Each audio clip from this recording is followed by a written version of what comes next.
Ladies and gentlemen, I am SidAlpha, and we're here to talk about yet another large company that has decided to institute a sudden and unexpected price hike on their content for non-North American markets. Square Enix, the creators of the MMO Final Fantasy XIV, has decided in a surprising move to institute a massive price increase for countries like Brazil and Russia. This subscription price increase was instituted apparently as part of the 4.05 patch of the game, and also comes exactly 1 month after the game's latest expansion, Stormblood, hit the open market. As you may or may not be aware, countries like Brazil and Russia pay for games at a lesser dollar value than those in North America due to wide discrepancies in currency value and median incomes. This is to ensure that games in countries like Brazil and Russia do not cost a week or a month's worth of wages. This regional price difference is handled at the distribution point, such as GOG and Steam, and in the case of Steam, apparently makes use of an opt-in methodology.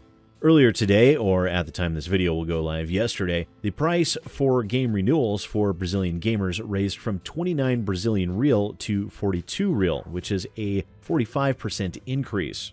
Russians saw their price essentially triple to 890 rubles at the same time. Both of these currency amounts equal to a similar price to what North American players pay for Final Fantasy XIV, with a seeming disregard for median incomes. This means that the $15 monthly fee that these countries are now forced to pay is a far more impactful fee for them than for North American gamers due to comparatively depressed wages and currency values. These gamers earn an average of 2/3 or less monthly income compared to their North American counterparts and are now expected to pay the exact same price. And what Square Enix is doing here is increasing the cost on those regions to bring their costs directly in line with the US dollar, completely disregarding regional currency factors.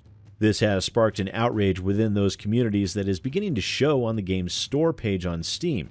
Recent reviews already downgraded to mixed as gamers express their frustration and dismay over Square Enix's actions that came with no warning whatsoever. Some gamers have even questioned whether or not Square Enix is violating their own terms of service, which states under the billing procedures and recurring transactions, any changes to recurring fee rates will be posted with 30 days advance notice, and notice will be provided to the game community. Square Enix may change fee rates at any time in its sole discretion, and will use reasonable efforts to notify you at least 30 days in advance of any changes to any recurring fees. And while at face value this would mean that yes, Square Enix is in violation of their own terms of service, they of course don't see it that way. Inkritaya, a moderator on the Square Enix forums, and yes, I'm probably pronouncing that wrong, had the following to say. First, I would like to thank you all for your patience while I got information that could be provided to you. I understand this is an important concern for many of you and had hoped I would be able to get back to you yesterday so you would not have to go so long without an update.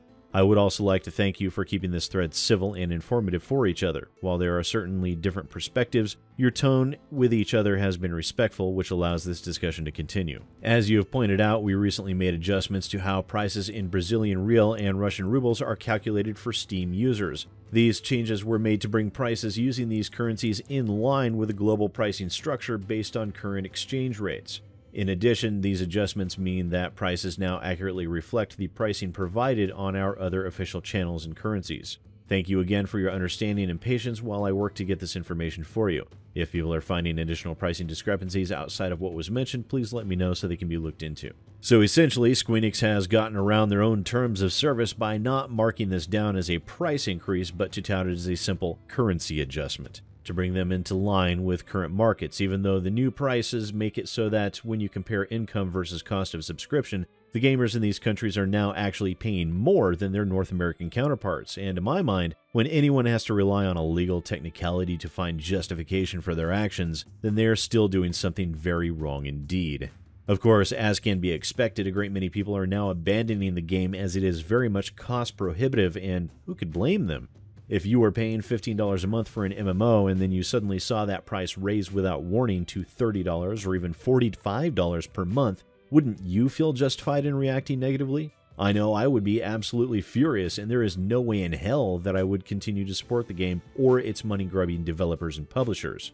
And it's really bad enough to raise prices so much for people, but to do so with no warning whatsoever? I have to seriously ask, who actually thought that was a good idea? Did they really think people just wouldn't notice? Granted, according to reports, the price has not been increased yet for those that are set up on the autopay system, which was probably a legal decision, but this is just despicable.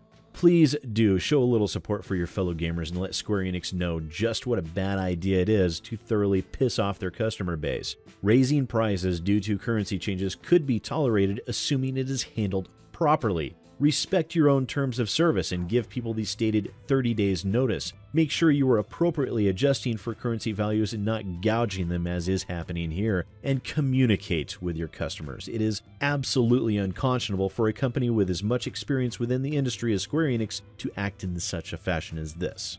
This action by Square Enix is wrong and it should not be tolerated by anyone. As always, please do like and most definitely share this video and let me know what you think down in the comments below. Once again, ladies and gentlemen, I am SidAlpha, and I'll see you next time.